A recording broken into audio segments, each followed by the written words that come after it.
જય સિયારામ બધાને સ્વાગત છે ફરી એક મસ્ત મજાના નવા વ્લોગમાં।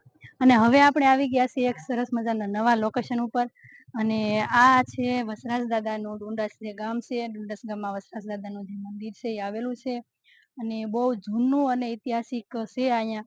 અને કહેવાય છે કે વસરાજ દાદા જ્યારે લડતા હતા ને ત્યારે એમનું માથું જે હશે એ અહીંયા પડ્યું હતું અને ધડ છે એ મોવા પડ્યું હતું। તો આ ગામ જે છે એ મોવાથી 10 કિલોમીટરના અંતરે આવે। તો હાલો વિડીયોમાં કન્ટિન્યુ બન્યા રહેજો અને આપણે તમને હું દર્શન બી કરાવું અને જોઈ કે અહીંયાની કેવી વ્યવસ્થા છે કેવી રીતના બધું છે। તો હાલો વિડીયોમાં કન્ટિન્યુ। વસરાજ દાદાનો અહીંયા પેલો છે મેઇન ગેટ છે અને હવે આપણે અંદર જઈશું અને અંદર જઈને આપણે પછી બધું જોઈ હવે ભગવાનના દર્શન બી કરાવીશું અને અહીંયાની વ્યવસ્થા જે છે એ વ્યવસ્થા આપણે જોઈ। અહીંયા એક છે કે સામે મંદિર છે અને સાની વ્યવસ્થા પણ છે અને અન્નક્ષેત્ર પણ ચાલુ છે અત્યારે। વસરાજ ભુવન છે આ।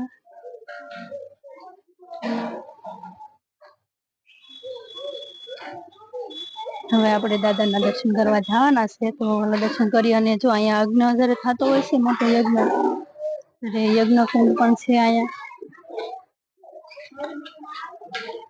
શ્રીફળ હોમવામાં આવે છે અને મોટો યજ્ઞ કરવામાં આવે છે। યજ્ઞ કુંડ પણ છે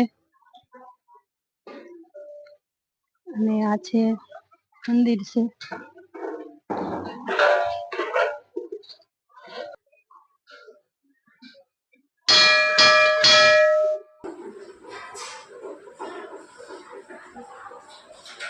તો દાદાની શ્રદ્ધા ફૂલ અને ફૂલ શ્રદ્ધા છે, વિશ્વાસ છે, બધાને ભરોસો રાખીએ એટલે કામ થાય જ છે।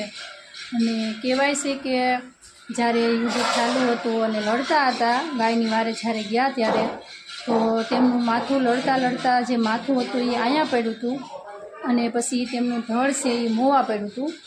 તો ત્યારથી જો આ એમના માથાનું આપણે એમ આખી મૂર્તિ નથી પણ જો માથું જ છે એમના અહીંયા એનું બેઠાડેલું છે વીર વસરાજ દાદાનું।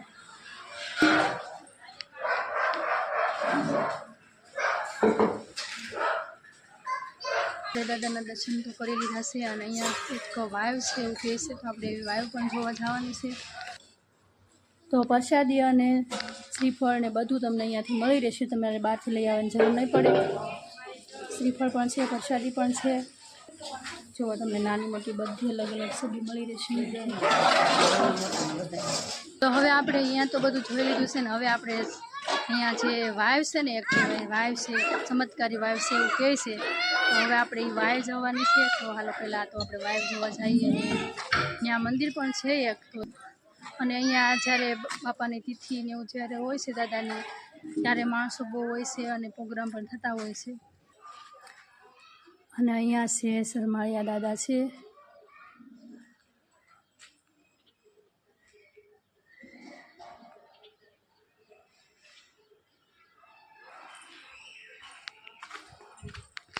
તો હાલો આપણે અહીંયા દર્શન કરી લઈએ અને પછી તમને બધાને પણ દર્શન કરાવું।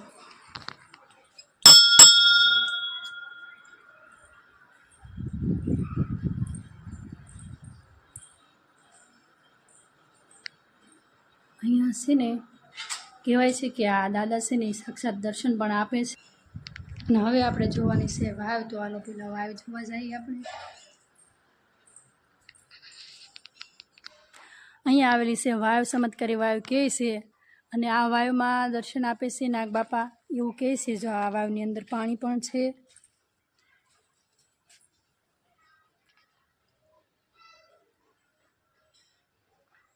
તો સરસ મજાની વાવ પણ છે અને બહુ ચમત્કારી વાવ છે। બહુ શ્રદ્ધા અને વિશ્વાસ રાખવી તો આમાં બાપાના દર્શન થાય છે, નાગ બાપાના દર્શન થાય છે એવું કહે છે।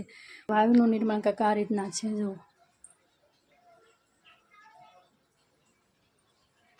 હવે કેટલી ઊંડી હશે એ તો આપણને ખબર નથી પણ આ રીતના વાવ છે અહીંયા।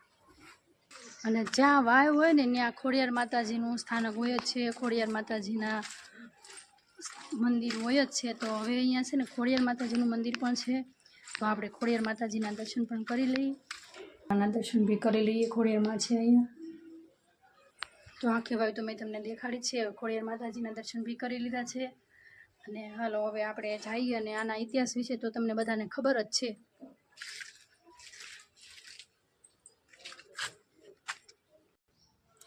તો અહીંયા હનુમાન દાદા પણ બિરાજમાન છે અને આપણે એના પણ દર્શન કરી લઈએ.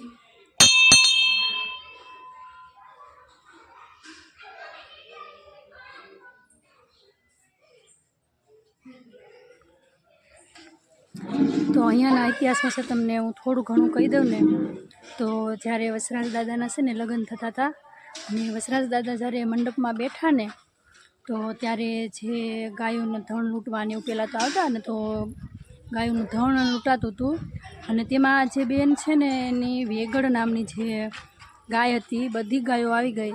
ધણ લૂંટીને જતા તો બધી ગાયો આવી ગઈ, પણ વેગળ નામની જે ગાય હતી ને એ ગાય પાછી નહોતી આવી.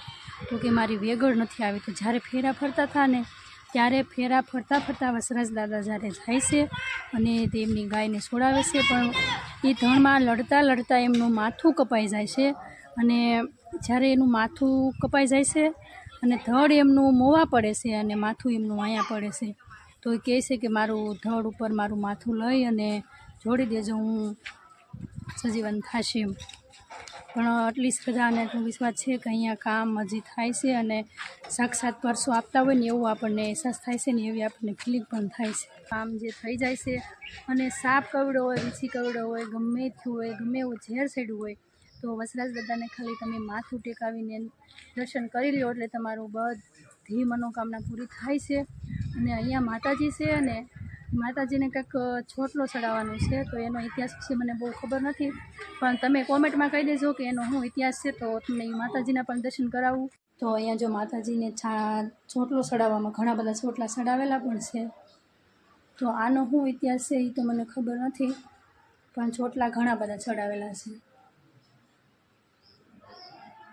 અને તમને જે બધા લોકોને ખબર હોય ને કે આનો ઇતિહાસ શું છે અને છોટલો શા માટે ચડાવવામાં આવે છે, તો જરાક કોમેન્ટમાં કહી દેજો કે શા માટે છોટલો ચડાવવામાં આવે છે એમ.